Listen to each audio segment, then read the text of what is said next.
Hi, it's Steve. Today we'd like to show you how to change a door spring on your dishwasher. This is a really easy job. Let me show you how we do it. Now to do this repair, we will need to pull the dishwasher at least part way out of the cabinets. It'll have to come far enough forward that we can access the back frame on that dishwasher.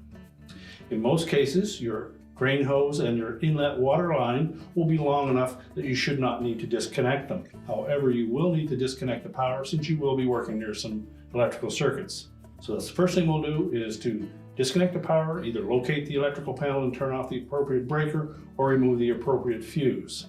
We'll also want to shut off the inlet water supply just so that we don't have any accidents. Now once we've done that, we'll next remove the mounting screws that secure the dishwasher to the bottom of the cabinet.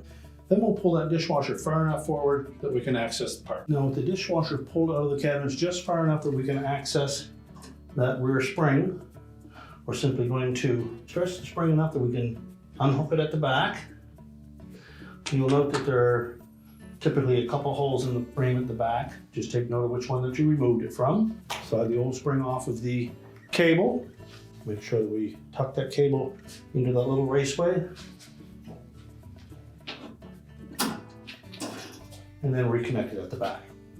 Now you should inspect both springs, because typically if one of them is stretched, they would both be stretched unless you have a case where one is just damaged. And now we're ready to push that dishwasher back into the cabinets. We're now ready to push that dishwasher back into the cabinets. We'll reconnect the two mounting tabs to the bottom of your countertop, turn on our inlet water supply, reconnect the power, and your repair is complete.